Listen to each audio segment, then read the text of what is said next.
Good evening, everyone. I think it's time to start. Gaurang, are you ready for the launch? Can you hear me? Yes, okay. So I will first shortly introduce myself. My name is Judith Staats. I'm a homeopath and a teacher in the Netherlands. And as a representative of the Academy for Classical Homeopathy, I can say that we are proud of collaboration with Dr. Gaurang Gaikwad, because this free webinar serves as a warming up, an introduction to the upcoming seminar that we organize together in the Netherlands. This seminar is taking place on the 14th and 15th of November and can be attended online and on location as well. I will share the link for more information in the chat. I want to notice that if you're having trouble with registration for the seminar, please email us. We will be happy to assist, because the website is partly written in Dutch and therefore may be a bit confusing for some.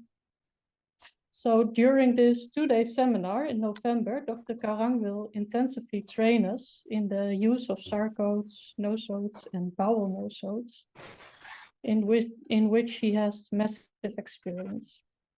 Remedies that will be discussed in the light of pediatric cases and hormonal and metabolic disorders are pituitary gland, thyroidinum, growth hormone, cortisone, DNA, RNA, pancreatinum, and pepsinum. And he is also quite specific about which potency to use. So then we are going to be guided along this process through an extensive number of cases in today's diseases. I'm really looking forward to this in-depth knowledge about the Sarcodes nosodes and bowel nosodes. So we're very pleased to have you here tonight, Doctor. And yeah, although your basis lies in India, where homeopathy is widely used and accepted, you are a worldwide popular clinician, author, and teacher. And tonight we will focus on the remedy pituitary gland. And Dr. Gaikwad will lead us through this matter, and there will also be space for questioning. So if you have any questions, please describe this in the chat fully, as we can relate this to the subject. So may I now have your attention for Dr. Gaurang Gaikwad. Oh, one last note, please everyone make sure to mute yourself so we can hear Dr. Gaurang properly. Thank you. Thank you, Judith, and good evening, everyone. It's rather late for us in India, but I'm happy to meet all of you. So as Judith has shared the topic for today, today is just an introduction to some interesting remedies for today's times.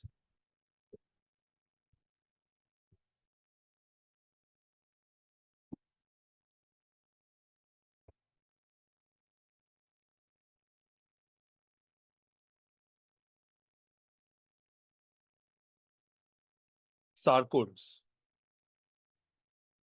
Enzymes, hormones, organs.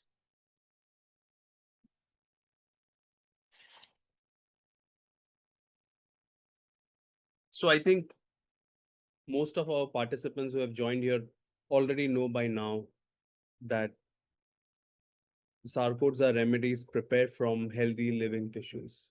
I hope all of you can hear me and see me, and technically everything is okay. Yes, perfect. And for many years in homeopathy, we have had very important Sarcodes, starting from thyroidinum, folliculinum. The great Burnett introduced remedies like uforinum and so on. Interestingly, if one really wants to study the Sarcodes in detail, you can actually divide Sarcodes in different categories. Some Sarcodes are hormones like estrogen, like testosterone, like growth hormone, pepsinum. These are all hormone remedies. Then there are certain Sarcodes which are actually prepared from directly from the organs. For example, pituitary gland. For example, testes. And these are from human. On the other hand, there are certain Sarcodes which are actually prepared from the animals. For example, thyroidinum is prepared from the sheep of uh, the thyroid of the sheep. Very interesting. And mainly, I use Sarcodes in two different ways. More often, I use it as an intercurrent remedy. You can see here. There are two main ways. One way is to use it as an intercurrent remedy, especially in cases which are blocked. So you're treating a case, it's not improving, and you analyze the case. And then you feel that, okay, you need to probably give either a Sarcode or a Nozor to open the block and then give the deeper remedy. So this is one type of approach that you will do in some cases. On the other hand, the other type of cases are cases where the Sarcode actually could be the deeper remedy. Just today was a very interesting case of a young girl about, I think about 5, 6 year old, was a case of a developmental delay, ADHD, attention deficit disorder. And she was improving so well on thyroidinum. I gave her thyroidinum based on her entire patterns and also studying her mother's state during pregnancy. So sometimes the remedy, a Sarcode, of course, we have very less information in olden times about these Sarcode remedies, but what me and my colleagues have been able to put together is the materia medica of Sarcode for today's times, connecting the old and the new, and that makes our approach much more broader and well, more effective. So I think the best is to study from the cases.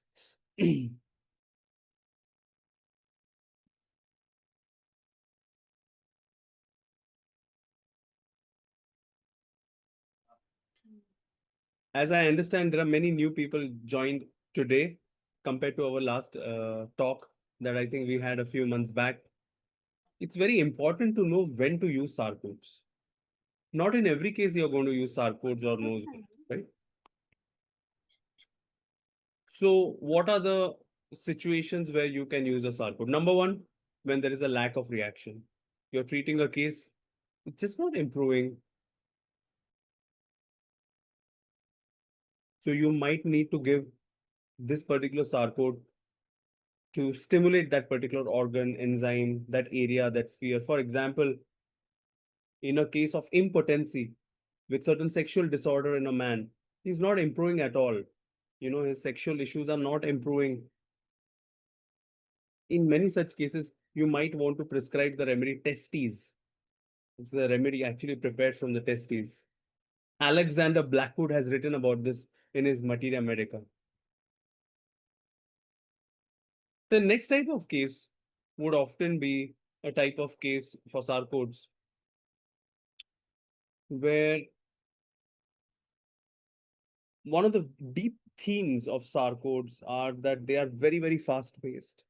Their mind is very, very fast. They are very, very restless, very, very active. And there is a state of constant overactivity. Imagine thinking about a remedy like histaminum. Histaminum is a Sarcode. where they just can't wait, right? You know this famous symptom of histamine. I had a case many years back where this particular gentleman just couldn't wait outside my clinic. He would be kept on walking outside the clinic because he couldn't sit in one place. So I gave him, this is many years back, I gave him histamine. You can see this nice rubric. I hope you can see my screen and can see the repertory sheet. You can just say a yes, so I know that you can see it. Yes. So can you see this rubric? Restlessness during waiting, single remedy. This is a key symptom of um, histamine, right? So you understand how restless, how overactive, how fast-paced these Sarcode remedies are. And that's why many of the Sarcode remedies are fantastic for today's times. Yeah. Why are they amazing? Because this is our world. Our world is this. Everyone wants everything very fast. Everyone wants to do things very fast. Everyone wants knowledge very fast. Everyone wants to learn homeopathy quickly.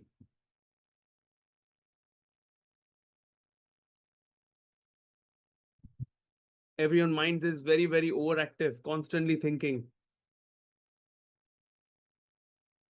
And that's why Sarcodes are very important remedy also for autistic and hyperactive children. Many hyperactive children, they require remedy prepared from cortisone, dopamine. There are many newer remedies now in Sarcode group of remedies. Of course, we will discuss them in so much detail. The other type of cases where I often use Sarcode is often as a tautopathy, which means that especially in cases where there's a history of lot of steroids taken, right? If you see a patient who has taken a lot of steroids, you would want to think about giving cortisone, for example, as a remedy in homeopathic potency. So this is one of the things. So maybe it's a good time to start with the case.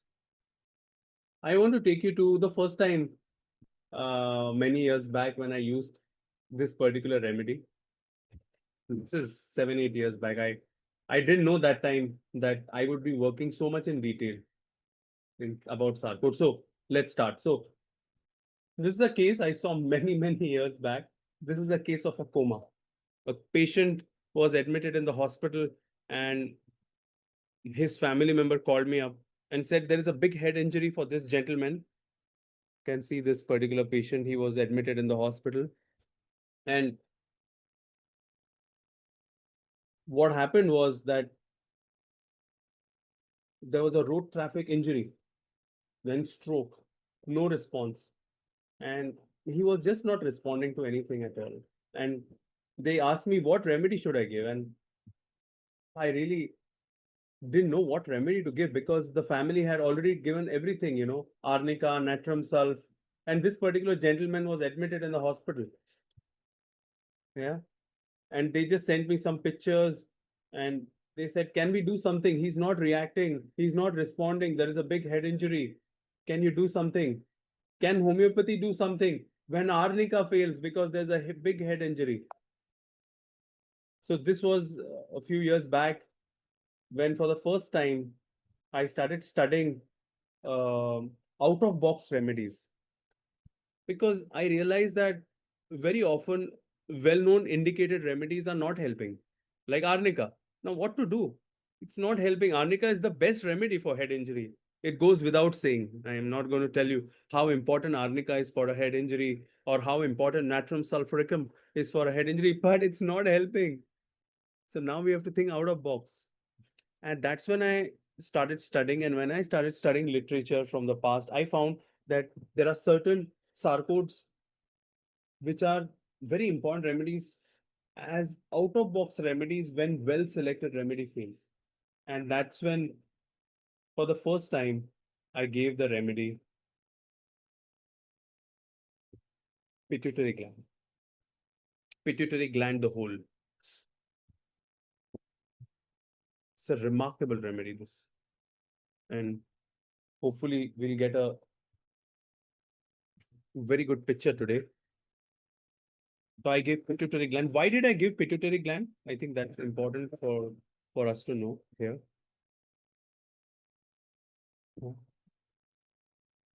Pituitary gland. We have a remedy, pituitary gland.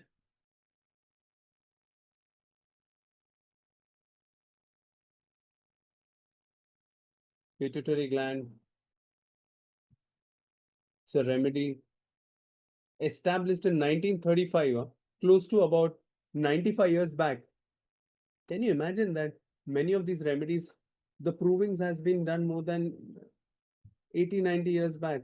It's quite amazing. When I started studying, I felt that why as homeopaths we haven't been able to study these remedies more in detail. I was quite amazed actually. And what are the main indications of pituitary gland? But before we talk about pituitary gland, I want to talk to you about there are three types of pituitary gland. What are the types? Let's learn that. The first is pituitary gland the whole, which means the remedy is prepared from the entire pituitary gland. And this is a remedy I use a lot now than let's say 10 years back, especially in endocrine disorders, especially in cases of obesity, hormonal disorders, lack of reaction, and especially in brain related diseases, neurological diseases, where the entire brain is affected. For example, stroke. If I see a case of stroke or a cerebrovascular accident, and after that the the brain is not responding so well, one of the first remedies I'll give would be pituitary gland. The another remedy for the same brain related disorder is called as thalamus. We have a remedy prepared from thalamus. It's a part in the brain. But these two remedies I use a lot.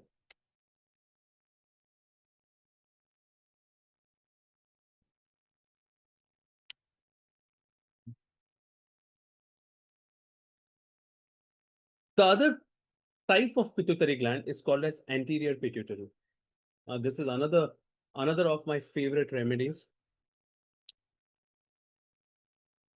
Now, this remedy, anterior pituitary, is a remedy especially for thyroid disorders, especially autoimmune thyroid disorders.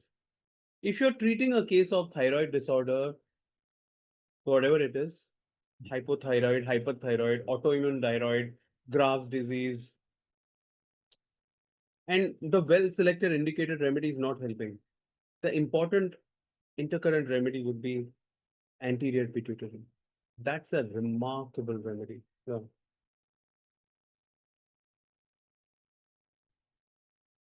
And then we have one more pituitary remedy. It's called as posterior pituitary. Posterior pituitary secretes, as you know, certain hormones. Anterior pituitary secretes certain hormones. So it's also, when you want to study these remedies in detail, one of the first things you want to do is study physiology, right? You want to know what exactly is secreted by what. So posterior pituitary, I found it very similar or very close to CPR. It has certain indications very close to CPR, right? Many post-pregnancy related disorders, for example. So let's come to pituitary gland. Pituitary gland is one of the most important remedy in cases of head injury. If you're treating a case of head injury, or you're treating a case of a stroke in an old man, and well-selected remedy fails, or even this old man has a lot of dizziness, vertigo, has gait-related disorders, can't walk properly. Think about think about this remedy, pituitary gland.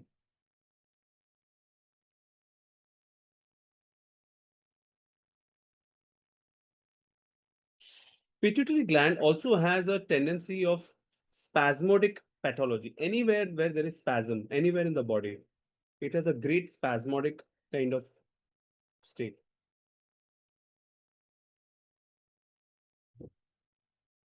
As it is related to the brain, all the symptoms where a lot of sensorium is affected, concentration difficult, confusion, congestive headaches, all these kind of patterns you would think about in pituitary. Big remedy for brain strokes. Big remedy, pituitary gland. You want to keep this remedy in your clinic. It's that kind of remedy.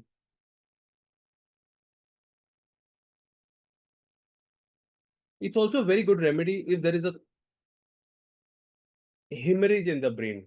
Now you will say, how can you say that? Well, I don't say that. I would never say that. Only one person can say that. And of course, that is our own favorite, absolute favorite gentleman, Mr. Boric, right? The great Boric. Remember, everything I'm talking, I'm going to show you exactly written in black and white. If you open Boric, let's see. Boric, what's written? It's written very nicely. The third line, cerebral hemorrhage. It's written there. Okay. Will check hemorrhage. It's written. And add absorption of clot, which means if there is a thrombus formation in the body, especially in the brain, right? If you see there is a particular thrombus formation, very nicely, you can remember pituitary. What is the first line written by Boric? This is another thing that I use a lot. Pituitary exercises a superior control over growth and development of sexual organs. Many young women, young girls, young boys come to me. In fact, they don't come to me, their parents bring them to me and they say that the child is not developing so well. You know, the body is not developing so well. The height is not. Today, one young girl was brought by her sister.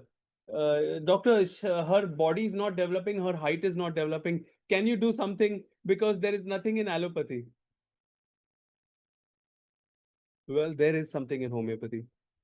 It's quite fascinating that some absolutely complex, unbelievable disorders which has nothing, no treatment available in allopathy, and in homeopathy we have some absolutely fascinating remedies for them. It's just such a joy to sit and see patients every day.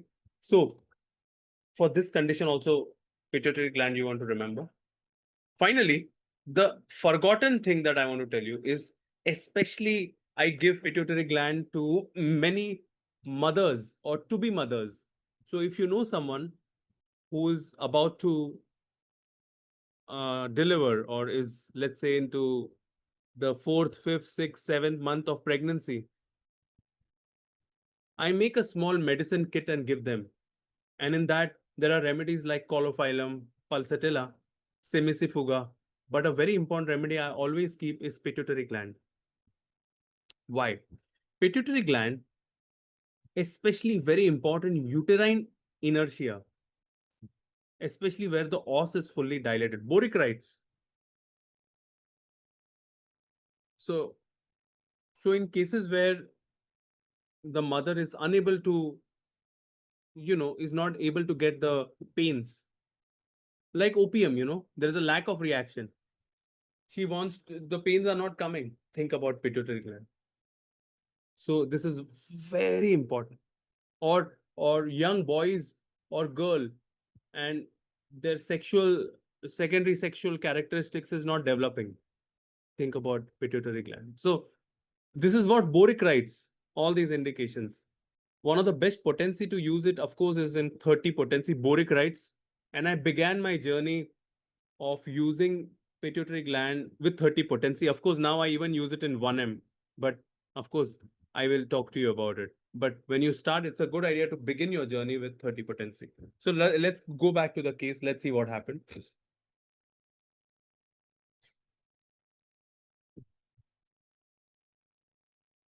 Let's go back and we'll come back. I was talking to you about this particular case. Yeah. So what happened after pituitary gland? Let's have a look.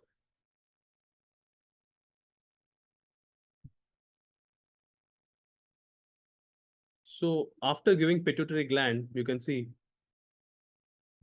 initially there was no response, and after pituitary gland, first time we saw some response. We saw some response for the first time in his case.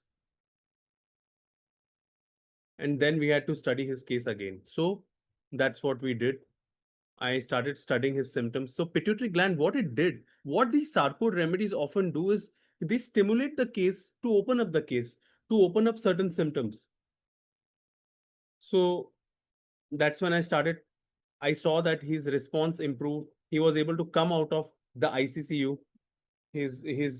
The Glasgow Coma Scale improved, etc. And then I studied his deeper remedy, that is his state, a remedy for his state. So you understand what we are doing. The pituitary gland or many of these sarcodes would often stimulate that particular area in the case, that particular organ, that particular system which is blocked, which is need to be stimulated. And then once it's stimulated, it will open up with certain array of symptoms, and then you can give the deeper indicated remedy, right? Whichever that indicated deep remedy is. Now, in this particular case, I'm going to summarize the case for you in short. I started studying his case, and one of the few things that the daughter tells us about him is that he's a kind of person who's a very strong personality and big boaster, always talking very highly about himself. Oh, I will do this, I will do that. So this is what is called as anamnesis, which means that you try to understand the person's state from the beginning. So he's a kind of person who's, never scared of anything, and a kind of person who talks a lot, boasts a lot. I'm this, I'm that. Not scared ever of anything, very friendly, will go out of the way to help people, very sociable, very concerned about how he will be perceived outside, how his image is outside. As a young man, he was a big bodybuilder and a kind of personality who could do anything. This is what he would talk about himself. You don't know who I am, you know what all things I can do, that kind of personality. So I studied his case, and when I studied his case in detail, I of course found a very beautiful remedy for him. And of course, that was the fungi remedy, the great fungi remedy, the great agaricus, Agaricus muscaris, which has some very interesting patterns in the case. One of the interesting pattern is egotism, overestimation of himself, and egotism reciting their exploits. This is a very typical pattern of agaricus. Another very important is sociability, like phosphorus or lachesis, and social position concerned about, like Virat from album. So just summarizing this case. So that's what I gave. Afterwards I gave him agaricus, and you know that agaricus has a very specific action, as Phatak writes, has a very specific action on the cerebrospinal axis. Very important remedy on the brain. Many of these fungi remedies, like agaricus, like sickle cord, like there's a very interesting remedy, psilocybe, from fungi group of remedies. Very good action on the brain. That's what I gave. And let's see what happened after that. It's a remedy I use a lot, okay, agaricus, in my clinical practice.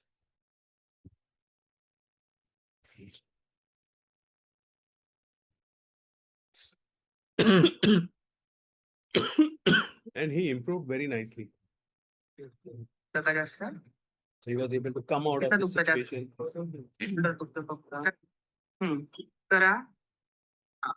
Right.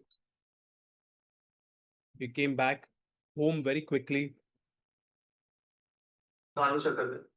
In fact, he came to my clinic. पूर्ण गच्च बंद.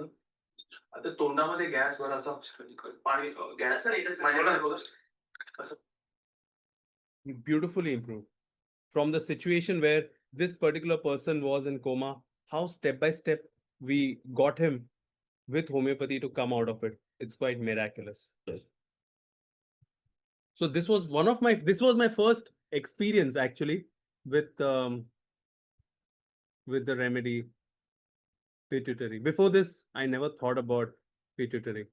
And after that, I've been using a lot of Sarcodes. This is another case. This is a case of a 30-year-old lady with a lot of anxiety and infertility. And interestingly, I had given this particular lady many remedies, including the main remedy which helped her a lot was lithium carb for her anxiety. Okay. So she, Gaurang, yeah. Gaurang, is it possible to answer some question about the first case How about doing before it? you? Yeah, I can, sure. Are you sure? I think it would be nice for me to answer in the end. No, we'll keep some 15-20 minutes. What do you feel? Okay. Yeah, that's fine. Meanwhile, Yeah. Tracy asked, what potency was given?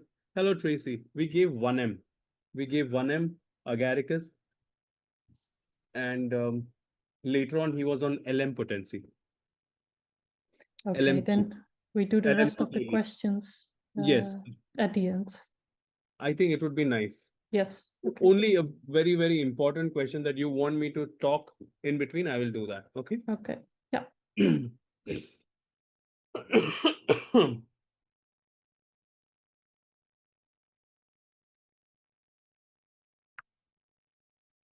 All right. So let's come back. So this is another case. This is a case of anxiety and infertility in a 30-year-old lady.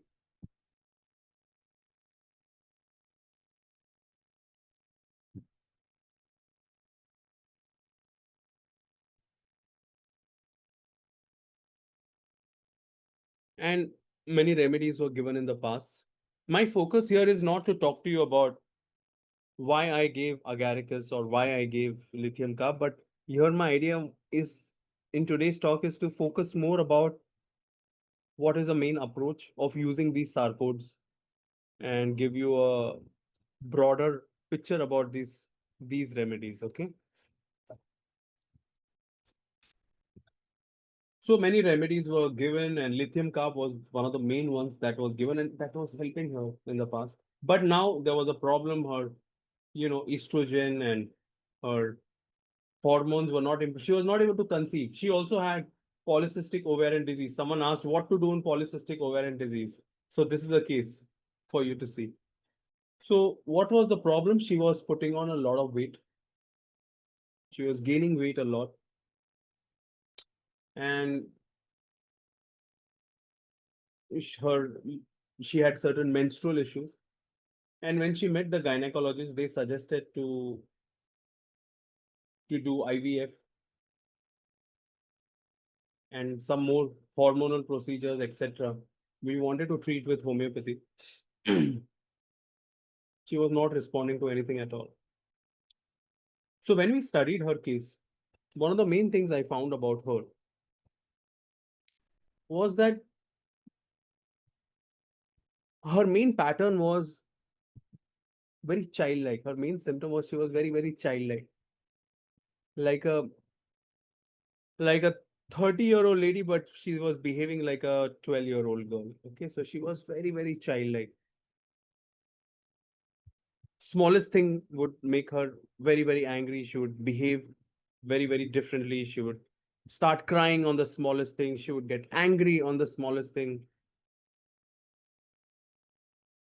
If there is smallest situation at home, if things are not kept properly, if the paper is in a wrong place, she would get very, very nervous, very, very anxious. She will call up her husband and say, oh doctor, oh, today this happened, can you do something, and she will start crying.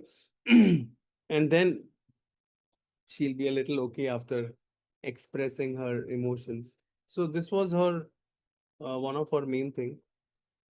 Very obsessed about cleanliness, extremely fastidious.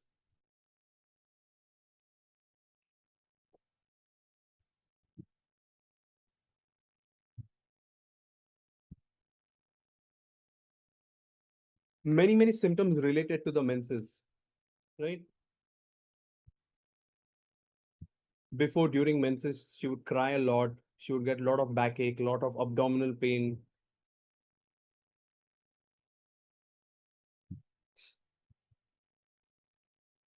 But she had a like a OCD about cleanliness. Everything has to be organized very well. Very, very restless. Always wants to keep herself busy, cleaning, doing things. Always wanting to be extremely busy. Can't sit idle at all. Likes shopping a lot. Always wanting to go out, keep doing something. And her another worry was she couldn't imagine her life without her husband. She couldn't imagine her life without her mother or father. So her biggest fear was, what will happen if they die? My God, even thinking about this, I would be so scared. What will happen? What will happen? So there was this strong state of fear of losing her family members.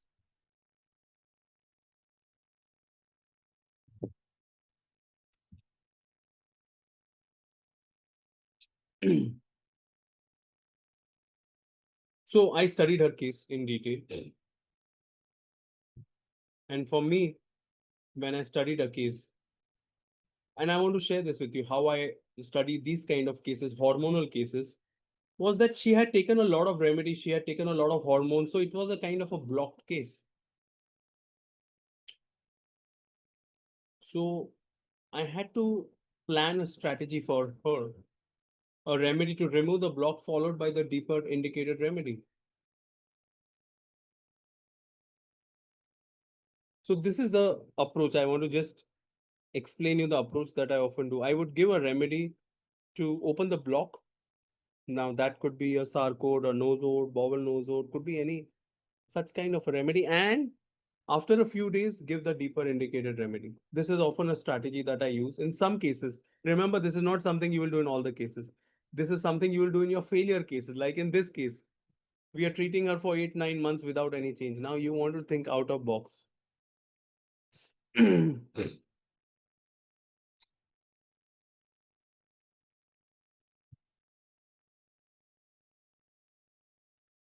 So what is the deeper indicated remedy for me when I studied the case? When I started studying the case, I found for her the remedy. Of course, you know the remedy, the graphitis. Graphitis, as you know, is a carbon remedy. And when you study graphitis from the periodic table, let's have a look. You can see that it comes into the row 2. And all the remedies belonging to row 2, as you already know, have a lot of childish kind of patterns in them, as if someone who's totally dependent on their mother-like figure, on womb, as they say. And of course, graphitis is a huge remedy for polycystic ovarian disease. It causes ovarian cysts. It's very important for infertility. Irresolution about trifles. And I think you know this famous symptom of graphitis also, that, let me read this for you. Graphitis, Allen's keynote. Graphitis suited to women inclined to obesity, habitual constipation with a history of delayed menses. And then it's right. What pulsatilla is at puberty, graphitis is at climacteric. It's quite interesting. If you feel someone is pulsatilla as a child, much later in their life, that patient may require graphitis. The great Allen already spoke about this many years back. It's quite fascinating that everything that we talk about has been already said by our great masters many years back. So sometimes one of the things I often say is just stick to what our classical masters have said. They have said it all, right? But I didn't only give her graphitis. So what did I do? I want to show you my prescription.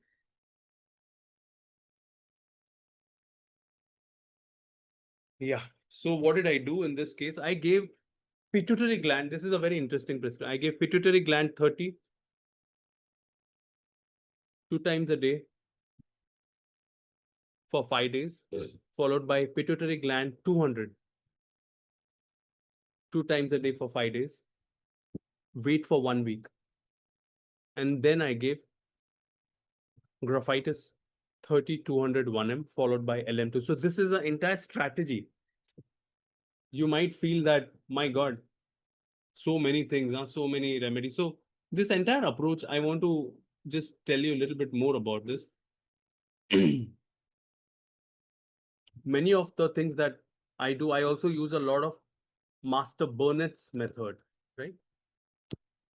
I think you know about Burnett's method, the great Compton Burnett, and he used a lot of ladder of remedies.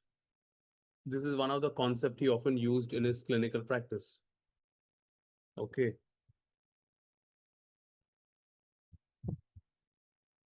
Someone seems in a mood to do some painting today, but doesn't matter.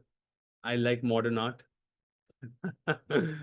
So let's come back. So one of the concepts I often use is Burnett's method or ladder of remedies, which means that in certain cases you have to create a strategy of giving step by step certain remedies. This is something that Burnett often did. And the other thing which is also worth remembering is what you're seeing here, like 3200 1M, right? The potency you can see. This is something that I learned from the great ML Tyler. And she would call this as ascending potencies.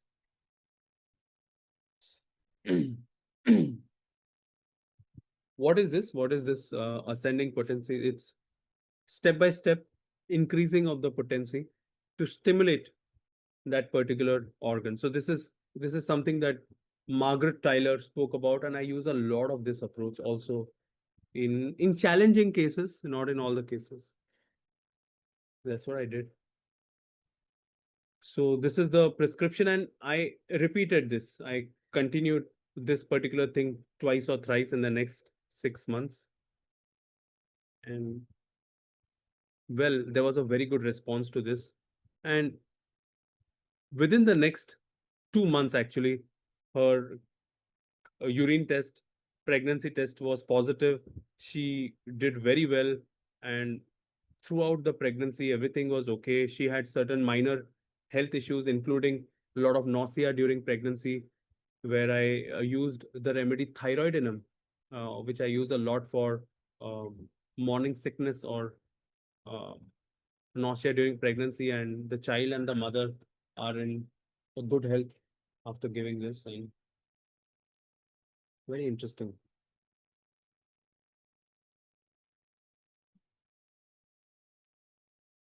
So someone was asking me, what about pituitary gland on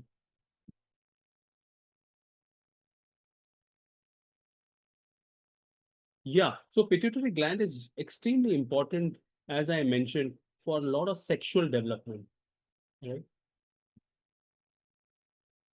Pituitary gland is extremely important for polycystic ovarian disease, for hormonal diseases. So if you're treating a case of a woman where you have already given all the Sarcodes like folliculinum, oophorinum, you have tried everything, sepia, pulsatilla, hundreds of remedies.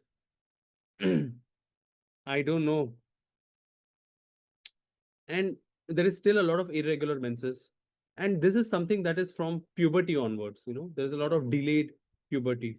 There is also a lot of obesity. And also, along with all of this, you also see that there's a little dwarfishness. What is dwarfishness? Dwarfishness means the body and mind is very, like, not so well developed. The another rubric is development arrested. That the hormones haven't developed so well. The body hasn't developed so well. The mind hasn't developed so well. When you put this together, this is a very key pattern of pituitary gland. Let's see this in the repertory. Everything that I say is connected in classical homeopathy. Let's have a look. So when you open the rubric, let's have a look here, please. When you have a look at this rubric, development arrested, and you can see very nicely one of the remedies out of the 100 remedies, one of the big remedies, pituitary gland. I hope you can see my repertory. Yes. So this is one of the very important rubric that I often check out, pituitary gland, in this rubric, development arrested. And this is also one of the ways where I use in children, a lot of cases of children, autism, developmental delay, even very low immune system. I use a lot of pituitary gland. So let's see one more case, okay? I am going a little fast. Please pardon me, but the idea today is to give you little different glimpses of some part of my work and some interesting clinical experiences, because it's important for me today, as I've discussed with Judith and Dorothy about the clinical work with these kind of forgotten but lesser known, very, very gem of remedies that we have in our classical homeopathy.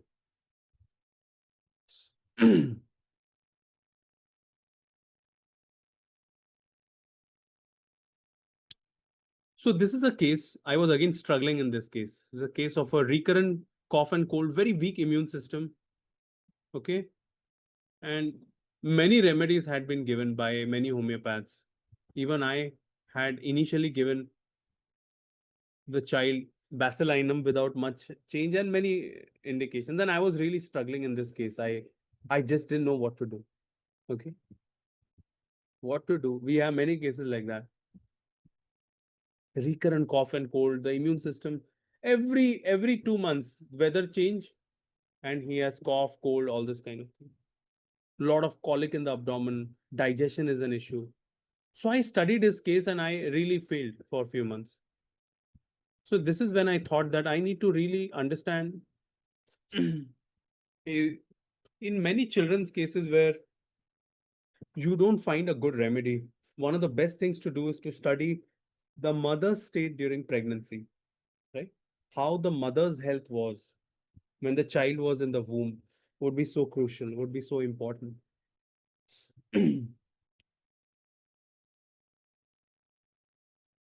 That's what I did. I started studying the state of mother during the pregnancy. And when I started studying, I was able to understand so many things. So, one of the first things we came to know about was that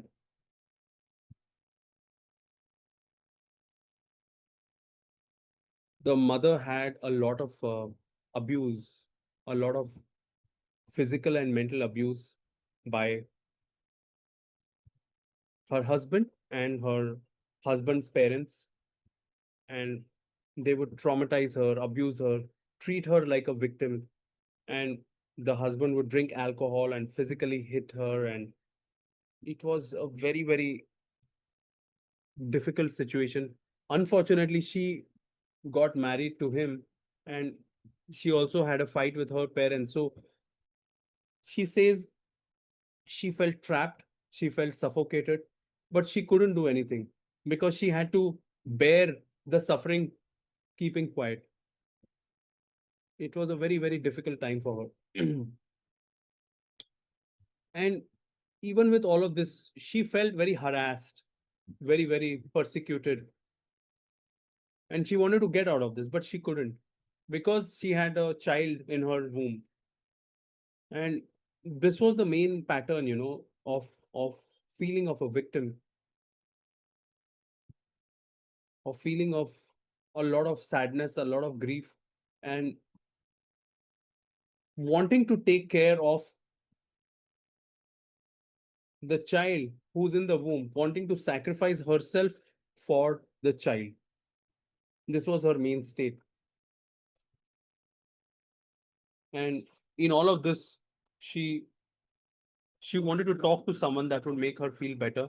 And she was very sensitive to milk. And she had a lot of problems previously, before and after the menses. Interestingly, she would also describe a lot of dreams with bulls and cows running behind to attack her.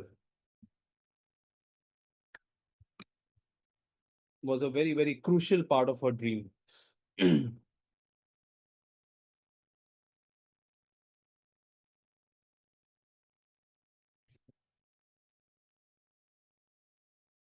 She would feel scared. She would feel they are attacking her. They will come anytime and attack her. And it was a, she actually felt very, very scared, frightened. She she felt very guilty in this whole situation of her marriage, and she felt she has done wrong, but she had to go through all this.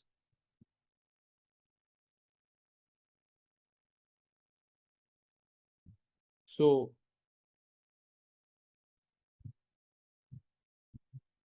it was a very interesting prescription for me.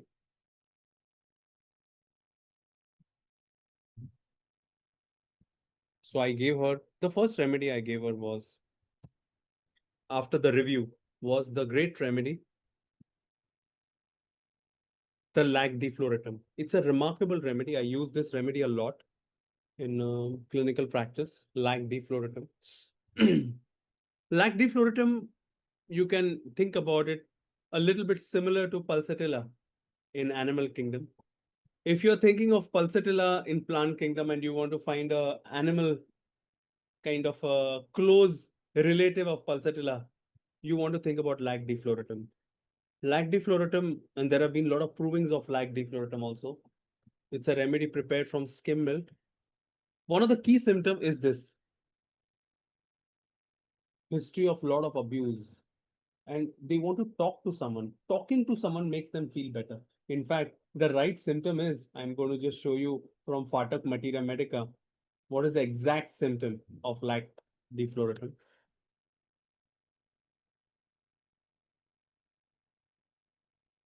Let's have a look.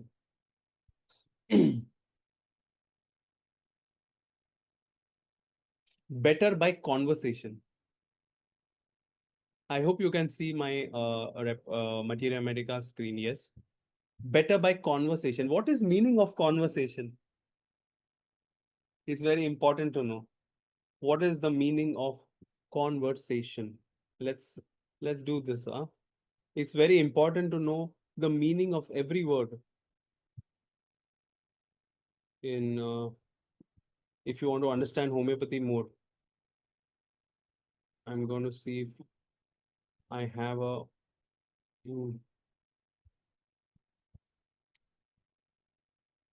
Okay, I will open. Let's see. Yes. Can you see this dictionary that I've opened? You can see, yes. So you can see here, conversation. Conversation comes from the word converse, right? And now I'm making you how I wrote my first book, Decoding Mental Rubrics, where I try to understand every rubric, what it means in the deepest way. So conversation comes from the word converse and actually comes from very old French word converse, which is which origin is con means with and verse means to turn. Vertigo, turning. Con plus versaire. Why I'm talking about this? So actually, to understand the meaning of conversation is to talk with someone round and round, round and round, round and round without any result, without any dialogue, without any conclusion, but just do round and round. Sometimes we just talk to someone not actually talking, just something, just over the tea. This we do a lot in India. We just have tea and we just chit chat. Oh, this happened today, and okay, okay, okay, okay, okay. This is very typical for lac defloratum. Lac defloratum feels better after just talking round and round, round and round without coming forward with any topic. This is the symptom of lac defloratum. Homeopathy is quite deep, huh? You have to study a lot. But if you do it with a lot of joy and enjoyment and, you know, just enjoy the path while doing it, it's a lot of fun. And then one life is not enough when you do that. Okay. So let's come back. So, like defloratum, 4-second feeling. There's a lot of guilt also in like defloratum. Dreams of being attacked and so on. So that's what I gave. I gave lac defloratum, and unfortunately, with lac defloratum, initially there wasn't much change. So that is when I clearly knew that he required an intercurrent remedy.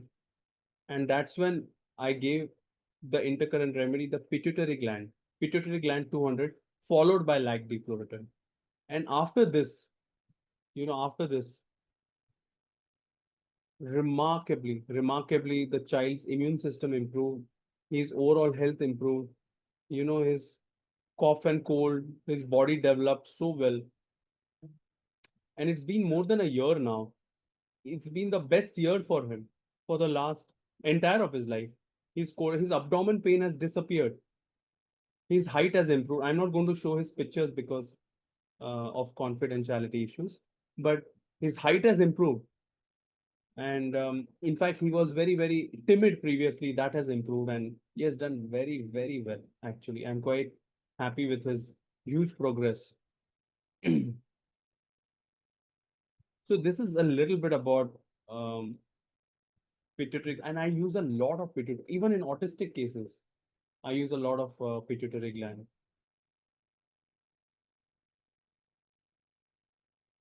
I don't know how much time we have more. Judith, we have 30 minutes more. I don't know how much energy you have left. How much time? Yeah, I'm wondering how much time we have more. 30 minutes? Yes, maximum. And you want to keep a maximum?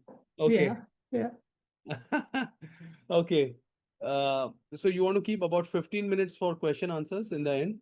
Is Sure. that a good idea? Because we promised our friends some important questions, right?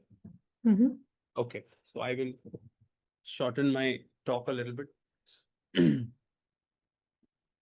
So I was telling also in so many cases of autism spectrum, this is another case of autism spectrum who had mild autism with ADHD with delayed development, just not improving for a long time. We gave him, it was a, we gave him pituitary gland 30 after 2 weeks carcinosinum. And again, a remarkable change in this case also. Case after case, we have cases of thyroid where we give pituitary. So we will of course talk about this so much in detail in our, as Judith said, in our seminar that you could join online in on November 14 and 15, right, Judith? That is the, so it's, you can all join there. We also did something very interesting. I wanted to just share with you this today. So what I also did was, with help of my colleagues in the clinic, I asked, could you find for me, especially in the last like so many years, especially in the last 2 years, can you tell me how many times I have used pituitary gland? And they told me in the last 2 years, I have used pituitary gland in close to 30 cases. I've used them as intercurrent remedy. So in last 2 years, 23, 24, not this year, I used pituitary gland in close to 30 cases. What happened in those cases? So I did a small kind of a clinical uh, experience, and we found that we gave it more often in male patients than female, some data, and much more common in young children between the age of 0 to 18. Pituitary gland was more often prescribed in our practice. A large number of cases, out of the cases, a large number were developmental disorders. I also had some pituitary macroadenoma where I used pituitary gland, polycystic ovarian disease, diabetes, thyroid. I used a lot of them. More often, I use pituitary gland as an intercurrent remedy compared to first remedy. So very often I'm giving a remedy, it's not helping, and I'm just given one dose of pituitary gland and then the indicated remedy. This was more often than it being the first remedy.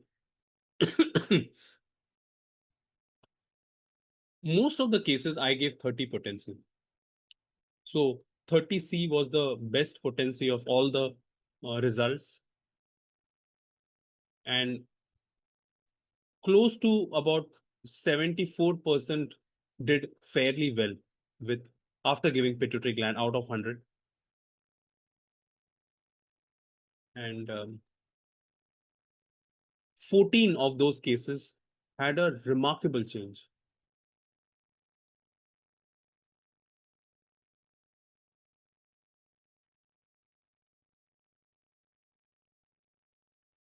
The common developmental disorders was Down syndrome, ADHD, cerebral palsy, PCOD, infertility.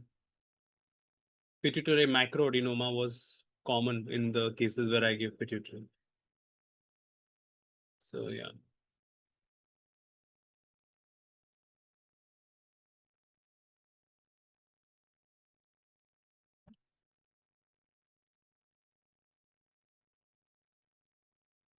So what did we see in all the cases? What was the main theme? Let's see that. More often they were either developmental delay, either hormonal disorder or brain related disorders. Many of the cases were dwarfish. That means their height was very less and they had pot belly and very hypotonic muscles. We also found that many of the cases where we gave pituitary gland, the patients were very emotional, very sensitive, very attached to their parents, and extremely restless in most of the cases. And in most of the cases, we also found that calcarea was the next remedy after pituitary that helped. So these are very interesting studies that we try to conduct in our clinic through our patients. So this is an interesting experience that I want to share with you for which is worth kind of remembering also.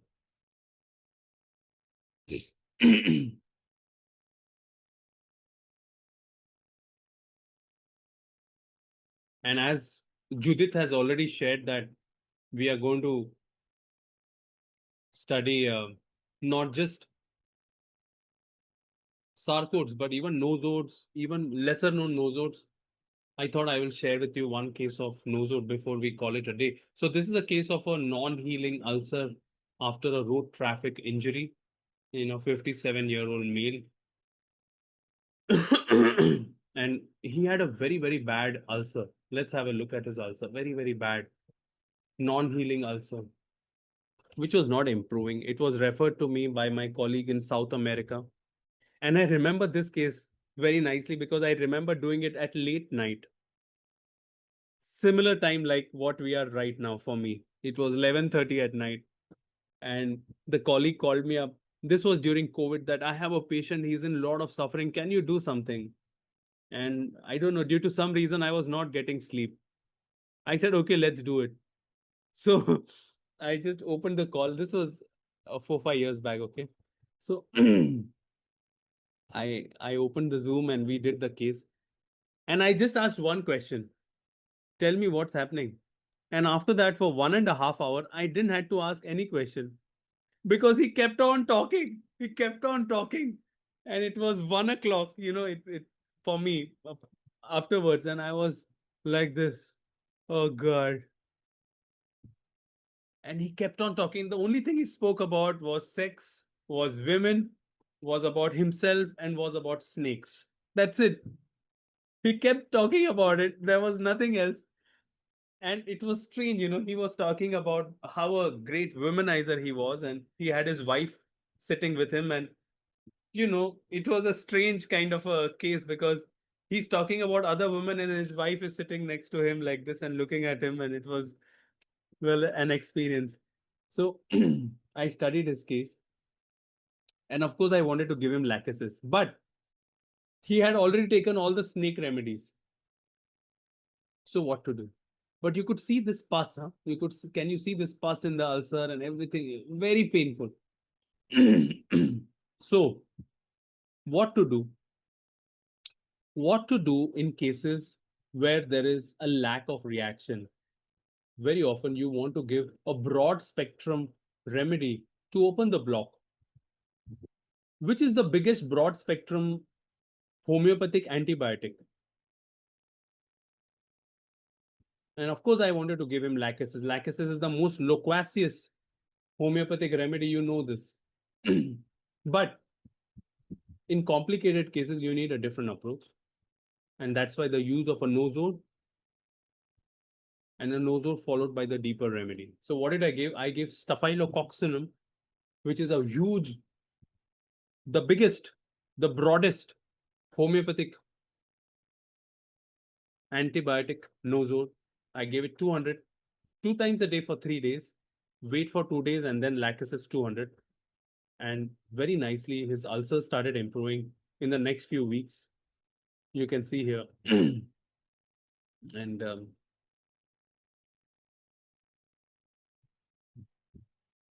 gradually, the granulation tissue started coming. And remember that this particular gentleman was taking many, many snake remedies for the last close to 6-8 months. And after staphylococcinum, the case opened up. This is the important part, I want to tell you. And just in 1 month of staphylococcinum, then lachesis, you can see the skin beautifully healed. And you can see here step by step how beautifully the pituitary gland and lachesis showed a very beautiful healing. This can happen with homeopathy. Quite fascinating.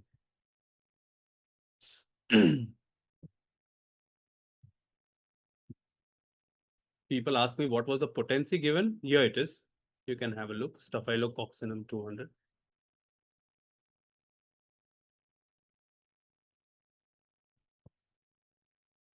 So, well, we are going to also talk a lot about staphylococcinum. It's a remedy I use a lot in my practice.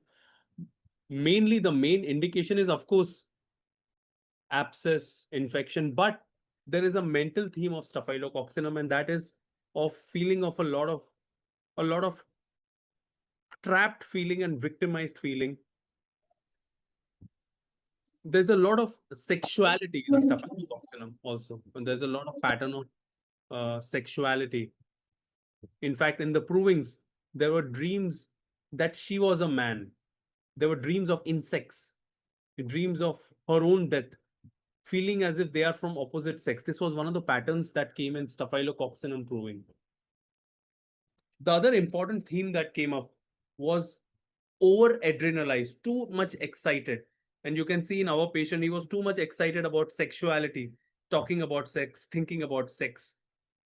So people who require staphylococcinum are, this came in the proving from Riley in 1995, close to 30 years back.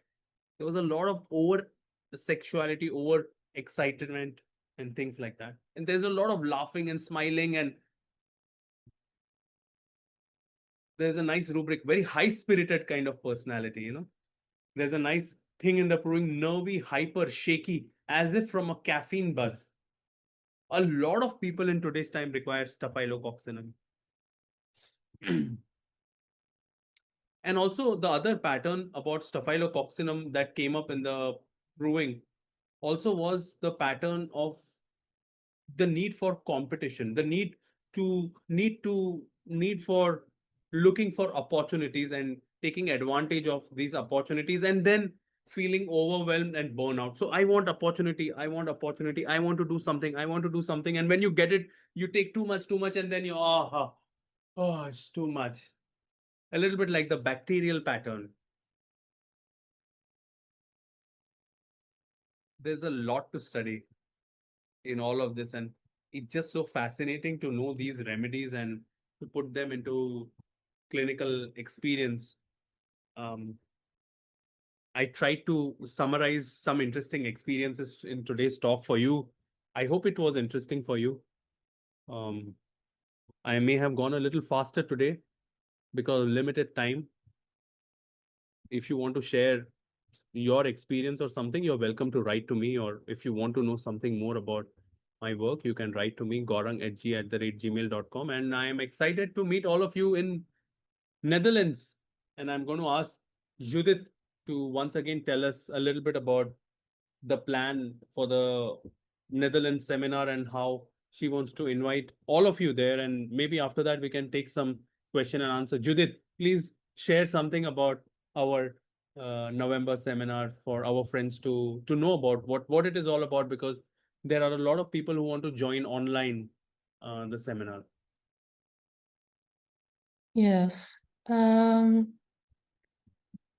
Well, it's taking place November of this year, 14th and 15th November. You can visit us in the Netherlands, which would be nice, of course, but it's also possible to join us online. You can register on our website. Please feel free to email us if you're having trouble with registration. We're happy to help. Yeah, so lots of interesting subjects will be discussed. Hysteninum also, cortisone, folliculinum, baxillinum.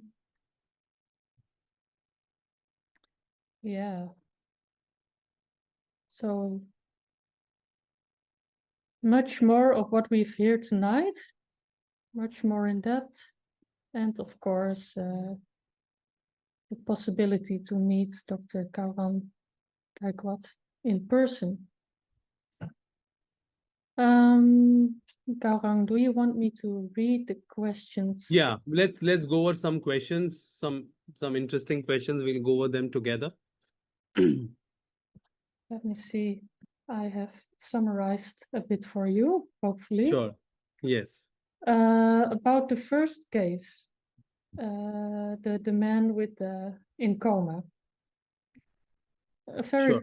practical question. How do you give him a remedy if he has a ventilator covering the mouth?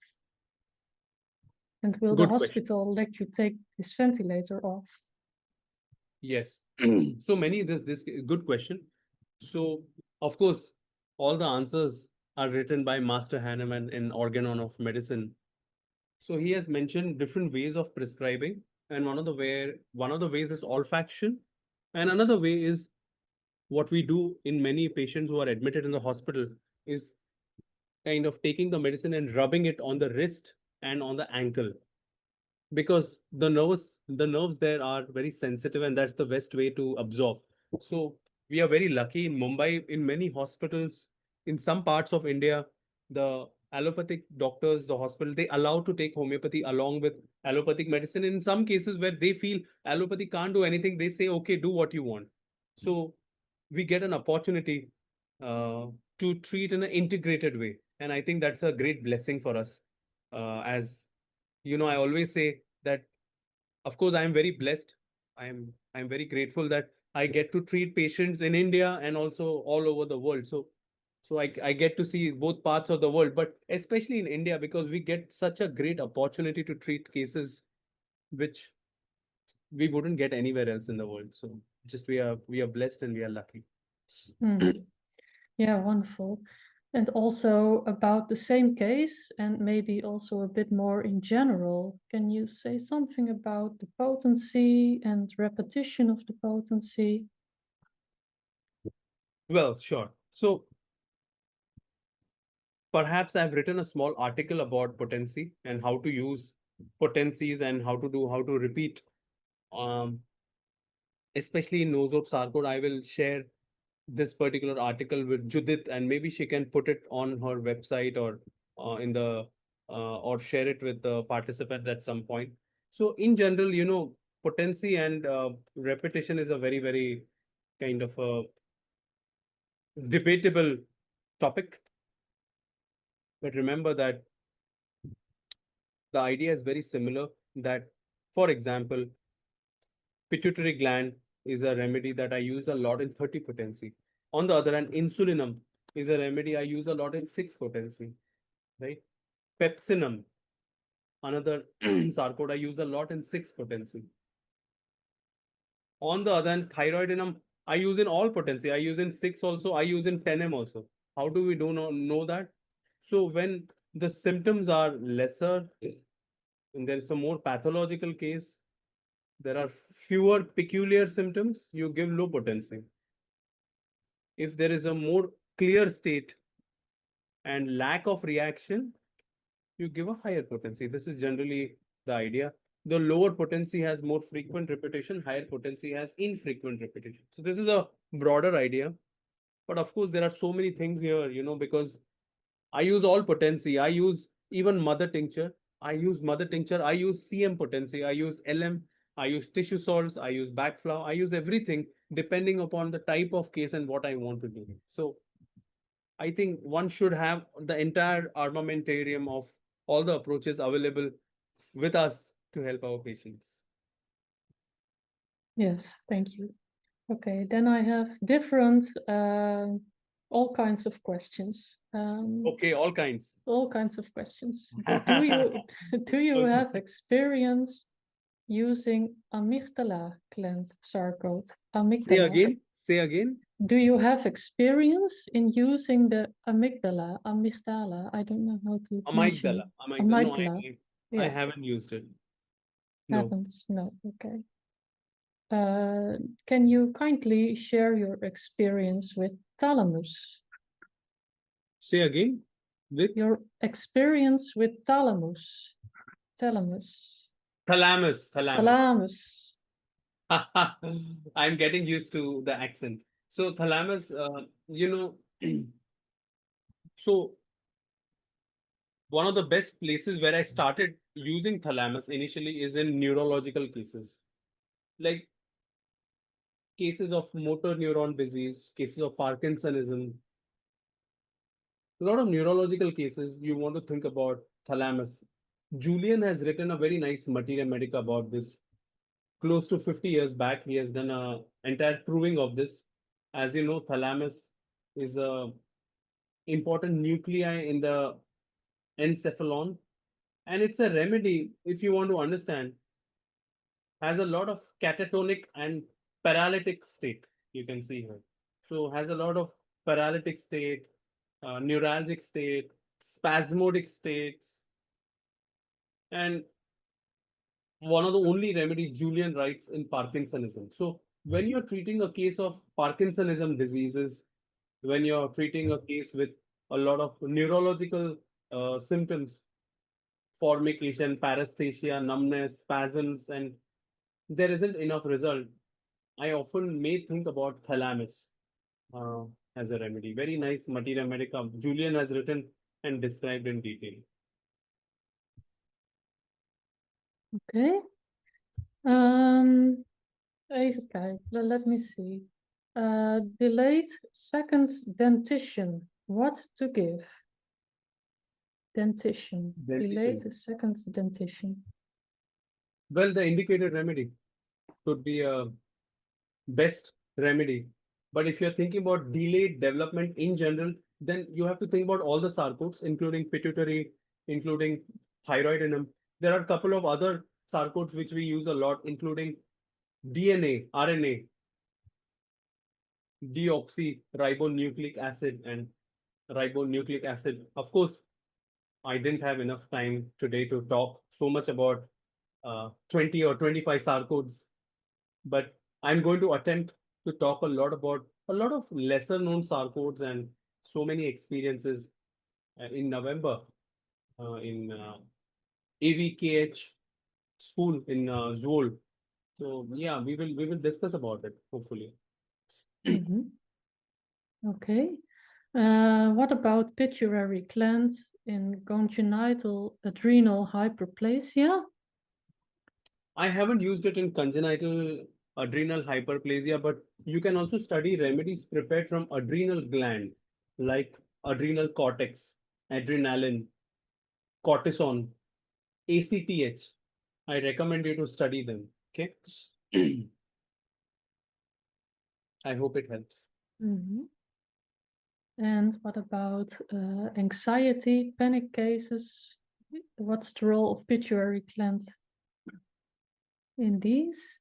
I haven't used it in panic states, but I do assume that in future a lot of these remedies, the sarcode remedies like histamine, cortisone, will be very important in psychiatric disorders also. I have some interesting psychiatric cases where I've used uh, the remedy thyroid enema. So I do believe that the future of a lot of homeopathic advancements could be in Sarcodes.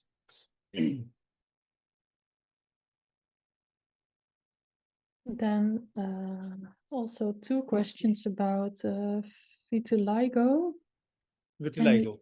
Any intercurrent remedy for vitiligo? Yes, I use. So I'm trying to create this. Let me try to see if I can show you something that I'm trying to create. You know that as a homeopath, it's very important to be a little crazy. A little crazy, not too crazy, because then it's a problem. But yeah, with me, everything is a problem. So this is something I'm trying to create for the last months. It's called as a repertory of intercurrent remedies. I hope you can see my working thing. So I'm trying to create, like, for example, if you're treating a case of abscess, which is important intercurrent remedy, I've written here staphylococcinum, gunpowder, hyposanium, right? Or if you're treating, let's say, a case of tonsillitis, what could be an intercurrent remedy? Streptococcinum, I've written here. So I'm trying to create this kind of repertory. For example, you can see alopecia, a lot of hair fall. Which are the intercurrent remedies? Thallium metallicum, nosodes, pituitary gland. I've written pituitary gland also in alopecia. So some quite amazing remedies. Coming back to your question about vitiligo, there was a great homeopath from India. He had the best results in vitiligo. I don't think anyone else uh, had vitiligo results as good as the great Dr. Sarabhai Kapadia. Was a great homeopath, okay? This particular gentleman, Sarabhai Kapadia. And he has written a book called as Homeopathic Reminiscences. It's a very, very old book. Maybe it's not available anywhere, but many years back, I collected it. And he has shared many, many cases of vitiligo. And he found nosodes as the main remedy. Now, how to choose the nosode? That should be based on studying the miasmatic patterns. So he has shared many cases where he has given syphilinum 10 just one dose and waited for many months.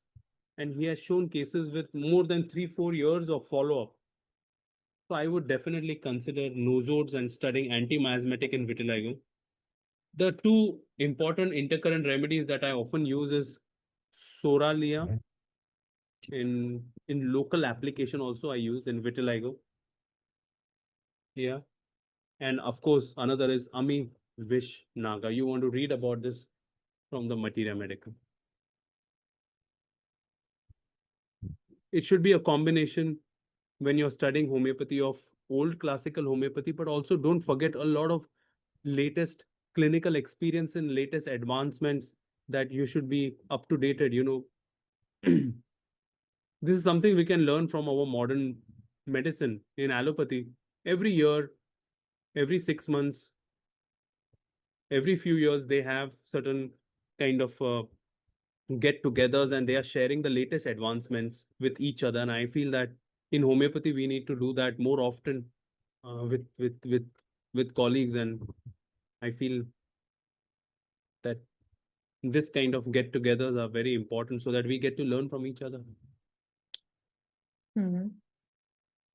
Okay, I think I have one last comment, and that was from Dr. Riasat. I hope I pronounced this well. Dr. Riasat. Okay. He made me very curious because he was asking a few times about the treatment of a person who had a temperature, fever 2 years ago, and the legs were not working. Have you got any clue what he means? Or maybe you can unmute yourself, Dr. Riasat.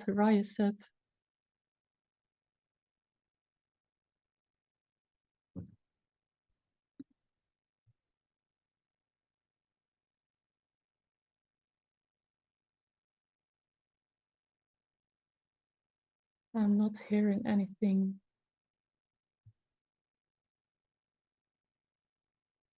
Perhaps they can email us if that's a necessity, Mhm. right? Yeah. Okay, then I would say, unless you have something to add, that it would be good to wrap up from here. Yes, it'll be great to wrap up. Thank you, everyone, and thank you to our entire homeopathic community in AVKH. And I looking forward to meet some of you, if not all of you, in Netherlands, and it'll be a pleasure to meet all of you. And hopefully, many of you can join online also. And Thank you, if, sir. Sir, sorry for the disturbance. One question, sir. What do you think about Berkeley Square, sir? I don't think about anything about Berkeley Square as such, but I'll have to read up about this particular. I think you're talking about a literature that they have written, right? A repertory of no sorts and Yeah, so yeah. forth. I haven't used it, Dr. Srinivasan. I haven't used it in that way. I've gone through it, but I found it a little different to what I'm doing and what I'm collected from the last few years. But it's of course interesting. We have to learn from everywhere, Dr. Srinivasan. Thank you, sir. And one more, I couldn't find to get your book from your website, sir. I didn't get any response to. Would like Right. to buy your Noses and Sarcodes book, please, sir. Just write an email to me, please. Okay. Sure, My thank you. website is reworking. We are reshaping the website with our team. I hope we do that, but you can write to me. Okay. Thank you. Thank you. May I share something? Only one word. Yeah. Hello. Yeah. Go ahead. May I allow? Yes, please. Please, the word is not graphitis. It is graphites. This is Graphite. not Okay. to taunt any. Thank you, sir. Thank you. Thank you. Okay. Well, thank you, Gaurang, for sharing your rich and lively experience with us. So, yeah, looking forward to meet you in person. And for now, I'm wishing you a good night's sleep. And everyone, thank you all for your presence. Thank you, everyone. Thank you. Okay, sir. Thank you. Thank you. Hello, everyone. And I have always been wanting to do this very special homeopathic educational talks from beginning, from organon to materia medica to repertory for every homeopathic student across the world. I feel that education should be free, the basic education should be free, and this is something which is coming from the deepest part of my heart, that all the best lectures on organon, materia medica and repertory, almost 20-25 hours, we are going to have free for everyone. We are going to call this as beginners course. It will be open for everyone, wherever you are, whichever city, village you belong to, you want to study homeopathy, this will be a certificate course of about 25 hours and you'll get to do it. And you'll also get a scholarship in this. So this is a very probably the most important course that I wanted to do. And I invite every single student to join this, because this is a beginner's course. This is, even if you are very advanced and you want to kind of refine your classical homeopathy knowledge, this is the course. So I hope that all of you get a chance to watch it, join it. All the details are here.